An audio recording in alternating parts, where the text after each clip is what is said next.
کے نام کا کلمہ پڑھو، ان کے پیچھے چلو، یہ جھوٹا ہے، اس پہ لعنت بھیجو۔ حضرات مکرم، ہمارے علماء نے اور ہمارے دین نے ہمارے لیے اصول مقرر کیا اور بتایا کہ یاد رکھو جو سچا نبی ہے وہ معجزہ دکھائے گا، جھوٹا نبی کبھی معجزہ نہیں دکھا سکتا۔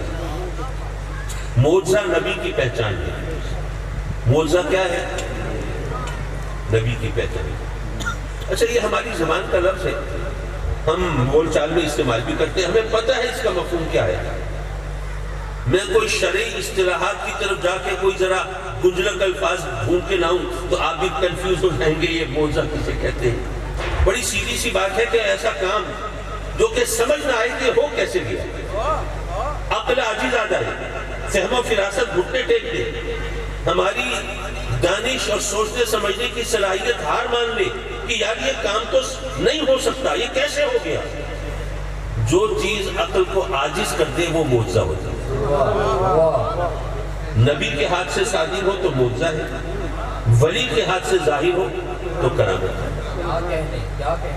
معجزہ نبی کی پہچان ہے، ہر نبی کو اللہ نے معجزے دے کر دیا۔ سیدنا موسیٰ علیہ السلام نے پتھر پر عصا مبارک مارا، پانی کے چشمے ابل پڑے۔ سیدنا سلیمان علیہ السلام کا تخت وہ جناب کسی ایرونوٹیکل قانون کے خلاف وہ جناب چل رہا ہے، ہوا کے دوش پر میوے سفرے۔ سیدنا عیسیٰ علیہ السلام نے تو ماشاءاللہ مردوں کو زندہ کر کے دکھایا۔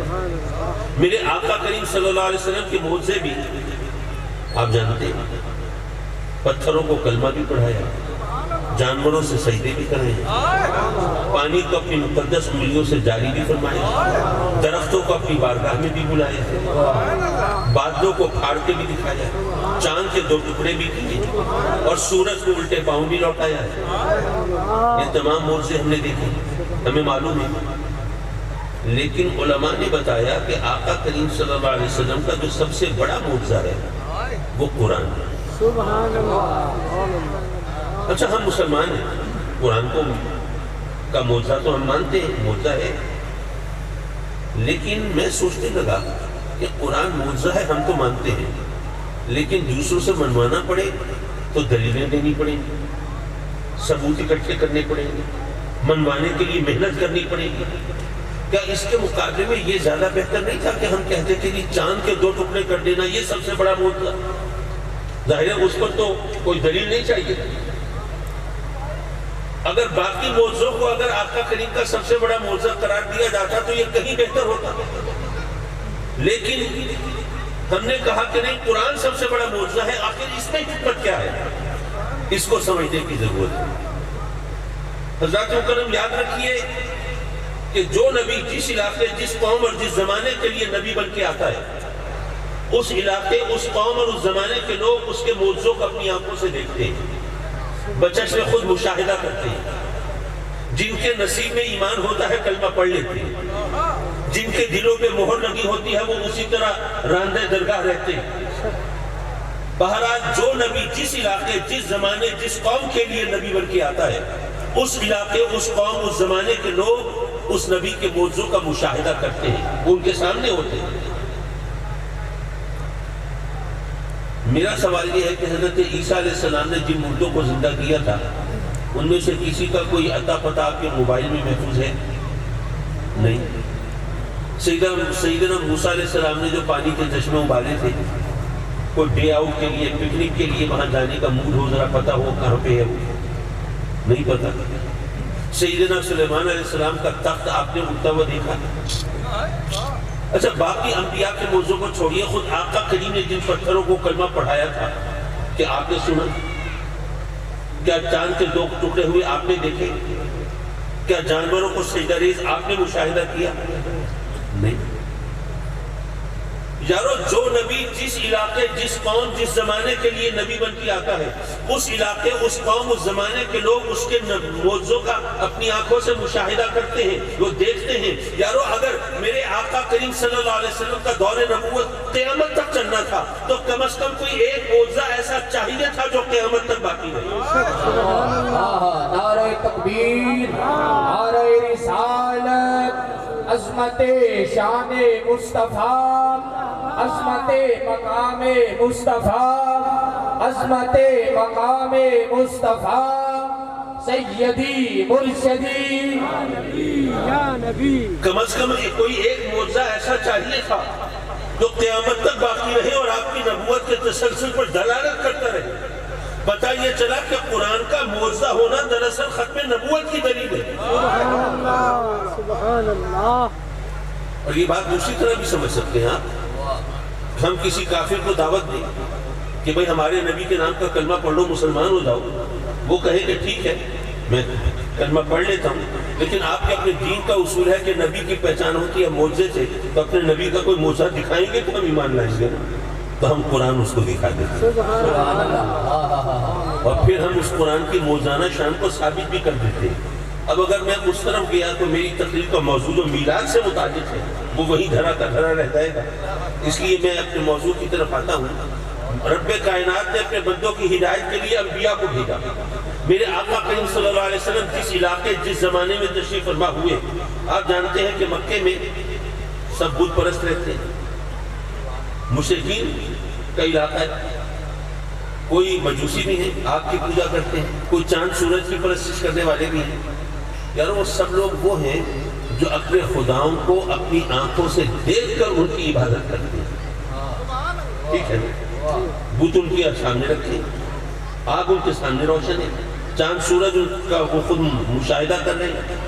یارو وہ لوگ عادی تھے اپنے خداؤں کو دیکھ کر ان کی عبادت کرنے کی، اور یہ انسان کی ایک مجبوری بھی ہے، وہ آنکھوں دیکھی چیز پر زیادہ یقین رکھتا ہے۔ بھئی انسان جو ہے وہ روح اور جسم کا مرکب ہے، جسم اور روح دو چیزیں ہیں تو انسان بنتا ہے۔ ہمارا جسم بیمار ہو علاج کراتے ہیں، ڈاکٹرز کے پاس جاتے ہیں، اور جو بھی طریقہ علاج ممکن ہوتا ہے ہم اس کو ایڈاپٹ کرتے ہیں، لیکن کبھی سوچا کہ روح بھی بیمار ہوتی ہے؟ اس کے بارے میں ہم نے کبھی سوچا ہی نہیں۔ جسم کو بھوک لگتی ہے، روح کو بھی بھوک لگتی ہے، اس کی بھوک کیسے پوری ہو ہم نے کبھی اس پہ غور کیا ہی نہیں۔ ہم تو ساری زندگی اپنے جسم کی ضرورتوں کی تکمیل پہ لگے رہتے ہیں، کیونکہ جسم دکھائی دیتا ہے، روح دکھائی نہیں دیتی۔ اچھا ذرا یہ بات تھوڑی سی وضاحت کرتا چلوں گا۔ آپ سوچتے ہوں گے پتہ نہیں ایک آدمی صاحب کہاں کی چھوڑ رہے ہیں، روح بیمار ہوتی ہے۔ روح کیا بیمار ہوتی ہے، کیسے ہوتی ہے؟ میں نے کہا بھئی اگر جسم بیمار ہو تو اس کی کچھ علامتیں ہوتی ہیں نا، کچھ سمپٹمز ہوتی ہیں۔ بخار ہو گیا اور وہ بخار نہیں اتر رہا تو ڈاکٹرز نے ٹیسٹ لکھ کے دیے، بھئی یہ ٹیسٹ کرائیں، پتہ چلے بخار کیوں ہے، بیماری کیا ہے۔ کہیں درد ہو رہا ہے تو اس کے وجہ سے پتہ چلا بھئی کہیں تکلیف ہے، بیماری ہے، درد کیوں ہے، الٹرا ساؤنڈ کراؤ جناب، ایکس رے کراؤ، یہ کراؤ وہ کراؤ، پتہ چلتا ہے بیماری جسم کی بیماری کا۔ روح بھی بیمار ہوتی ہے، اس کا پتہ کیسے چلے؟ یارو اس کی جو سب سے بڑی علامت ہے وہ یہ ہے کہ جو چیزیں حقیقتاً اچھی ہیں وہ بری لگنے لگے تو پتہ چلے کہ روح بیمار ہے۔ اچھا جسمانی بیماری کی صورت میں بھی ہوتا ہے۔ آپ دیکھیں کہ بیمار آدمی کو بڑی اچھی مزے کی چیز بھی کھانے کے لیے دینا، منہ بنا لیتا ہے، نہیں مجھے اچھی نہیں لگ رہی، لے جاؤ، ایسا ہوتا ہے۔ دودھ پینے کے لیے دیں تو اس کے منہ کا ذائقہ خراب ہوتا ہے، کہتا نہیں دودھ کڑوا ہے میں نہیں پیتا۔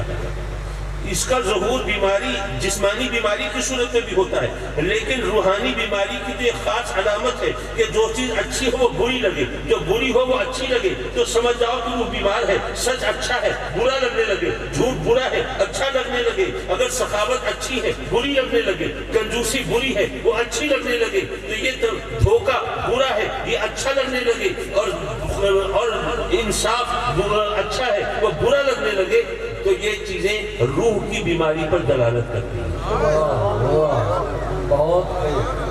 جب جسم بیمار ہوتا ہے ہم ڈاکٹرز کے، حکیموں کے، طبیبوں کے پاس جاتے ہیں، اور جب روح بیمار ہو تو ظاہر ہے کسی روحانی معالج کے پاس جانا ہوگا، اور روحانی معالج کائنات میں میرے آقا کریم صلی اللہ علیہ وسلم سے بڑھ کر کون سا ہو سکتا ہے؟ بات کہیں سے چلی کہیں جا نکل گئی۔ میں یہ کہہ رہا تھا کہ یہ جو چیز نظر نہیں آتی اس کی اپنی اہمیت ہوتی ہے، وہ کافر اپنے خداؤں کو دیکھ کر عبادت کرتے تھے. کتنا مشکل تھا ان سے منوانا کہ جو دکھائی دیتے ہیں یہ کچھ نہیں اور جو دکھائی نہیں دیتا وہی سب کچھ. آسان کام ظاہر ہے آسان تو نہیں. پھر میرے آقا کریم صلی اللہ علیہ وسلم نے کیسے منوایا اسے؟ وہاں پر کوئی یونیورسٹی نہیں کھولی ہوئی تھی کہ جناب اس کے اندر لیکچر دیے جاتے، ریفرنسز لائے جاتے، لوگوں کو جناب سمجھایا جاتا اور فلسفہ چھاٹا جاتا کہ دیکھو وہ جو خدا ہے، وہ جو وحدہ لا شریک ہے، وہ تو ایسا ہونا چاہیے، اس کی شان یہ ہونی چاہیے. اگر تم اس کو کسی چیز میں مجسم مانو گے تو اس کی شان کے لائق نہیں ہوگا، اس لیے وہ دکھائی نہیں دیتا، وہ بے گناہ ہے، وہ لامتناہی ہے، وہ لامحدود ہے، وہ ہمارے حواس و اعصاب سے بالا تر، وہ ہماری عقل و فہم سے ماورا. یہ تمام باتیں اگر ان لوگوں کو سمجھائی جاتی وہ نہیں مانتے. اگر ان سے کہا جاتا روزی رزق دینے والا ہمارا اللہ، وہ کہتے جناب ہم تو روزی رزق ہمارے باپ دادا انہی بتوں سے مانتے رہے، ہمیں ملتی رہے، آپ کیسے کہتے ہیں کہ آپ کا اللہ دیتا ہے؟ وہ کہتے کہ اولاد دینے والا میرا اللہ، یہ بت کچھ نہیں دے سکتے. وہ کہتے تھے ہمیں تو انہی بتوں سے ہمارے باپ دادا نے مانگ کے دیا تھا، تو آپ کیسے کہتے ہیں بت نہیں دیتے؟ جس چیز کا بھی ان کی طرف نسبت کرتے تو وہ بتوں کی طرف منسوخ کر سکتے تھے. تو میرے آقا کریم نے کیسے منوایا ہوگا کہ وہ بت کچھ نہیں ہے، سب کچھ وہی ہے. اور اس کا بڑا سیدھا سا حل ہے. بات یہ ہے میرے آقا کریم صلی اللہ علیہ وسلم نے ان کافروں کو مشرکوں کو یہ بتایا کہ اے لوگوں میں خدا نہیں ہوں، میں معبود نہیں ہوں، میں مسجود نہیں ہوں، میں پوجا کے لائق نہیں ہوں، میں پرستش کے قابل نہیں ہوں، میں تو اس کا فرستادہ رسول ہوں، اس کا بھیجا ہوا نبی ہوں، میں اس کا عبد مقدس ہوں، اس کا پاک بندہ ہوں. اے لوگوں میں خدا نہیں، لیکن اگر پتھر میرے نام کا کلمہ پڑھتے ہیں تو جس کا کلمہ میں پڑھتا ہوں اس کا مقام کیا ہوگا؟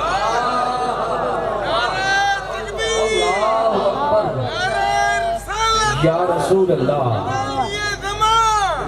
اے لوگوں میں تو عبادت کے لائق نہیں، لیکن اگر جانور میرے قدموں پہ سجدہ ریز ہوتے ہیں تو جس کی بارگاہ میں میں ماتھا ٹیکتا ہوں اس کی شان کیا ہوگی؟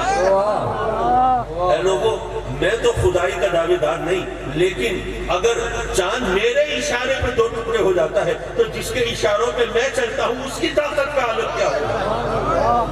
یارو تاریخ شاہد ہے، ماننے والوں نے پہلے مصطفیٰ کو مانا ہے، بعد میں خدا کو مانا ہے. حضرات مکرم علماء کرام بعض اوقات ایک جملہ بولتے ہیں، اب مجھے نہیں پتا آپ نے کبھی سنا نہیں سنا، بہرحال وہ کہتے ہیں کہ تمام انبیاء جو ہیں وہ اللہ تبارک و تعالیٰ کی صفات کے مظہر ہیں. ویسے تو قرآن میں بھی رب کائنات نے اپنے محبوبوں کے حوالے سے فرمایا نا کہ بھئی وہ حدیث مبارکہ میں آتا ہے، آقا کریم صلی اللہ علیہ وسلم نے بتایا کہ رب کائنات فرماتا ہے کہ میں اپنے بندوں کے ہاتھ بن جاتا ہوں، مجھ سے پکڑتے ہیں، ان کی آنکھیں بن جاتا ہوں، مجھ سے دیکھتے ہیں، ان کے کان بن جاتا ہوں، مجھ سے سنتے ہیں، ان کے پاؤں بن جاتا ہوں، وہ مجھ سے چلتے ہیں. تو یہ تمام شان اس حوالے سے علماء نے فرمایا کہ تمام انبیاء جو ہیں وہ اللہ کی صفات کے مظہر ہوتے ہیں، لیکن آقا کریم صلی اللہ علیہ وسلم اس کے مظہر ذات ہیں. اچھا علماء کو سمجھ رہے ہوں گے میں کیا کہہ رہا ہوں، آپ الجھن میں ہوں گے یہ پتہ نہیں یہ مظاہر صفات مظہر ذات یہ کسی یونانی معجون کی ارجائے ترکیبی کا ذکر کر رہے ہیں، یہ کیا ہے؟ اپنے پلے تو کچھ نہیں پڑا. چلیے میں اسے ذرا سمجھانے کی کوشش کروں آپ کو اپنے انداز سے.